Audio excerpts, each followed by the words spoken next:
আসসালামু আলাইকুম সুপ্রিয় ভিউয়ার্স, সবাই কেমন আছেন? আশা করি ভালো আছেন। তো এই যে এক ইয়াং ভাই, সে জমি চাষ করে, তা শশা আগে পরে কখনো করে নাই, সে এখন শশা চাষ করবে। সে কারণে তার জমিটা এই যে একটা ভাইয়ের রানিং যে রাজকুমারী শশা ফলন আছে, সেই ক্ষেত্রে আর কি পরিদর্শন করতে আসছে, মানে এই শশাটা সে লাগাবে কিনা। ভাই, দেখি কি অবস্থা লাগে। কি আপনি কি এখন এটা লাগাবেন, এই জাতটা রাজকুমারী?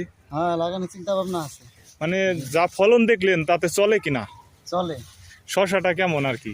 শসা ভালো, দেশি শসা। দেশি, দেশি একবার মতন। ইন্ডিয়ান ক্রস, দেশি শশার মতো, একদম ঘাটে ঘাটে ফলন। মানে দেখেন শশার কালার শেপ অনেক সুন্দর। তো এই ভাই শশা লাগাবে, সে রাজকুমারী চাঁদনি, এই দুইটা জাত লাগাবে ইন্ডিয়ান।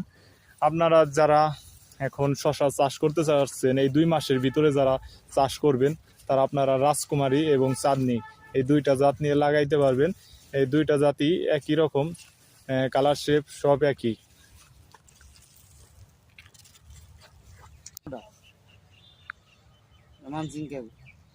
মালচিং ব্যবহার করবেন অ্যাগ্রো-ওয়ানেরটা, যেটা মাটির গুণাগুণ সব কিছু ঠিক থাকে, ভালো মানের মালচিং।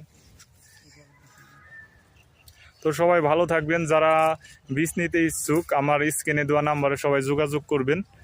আর যদি আপনাদের আশেপাশে আমাদের এই সিঙ্গারে মানিকগঞ্জ থাকেন, সরাসরি আপনারা জমিতে ভিজিট করে শশার ফলন দেখে তারপরে বীজটা নিতে পারবেন। সবাই ভালো থাকবেন, ধন্যবাদ।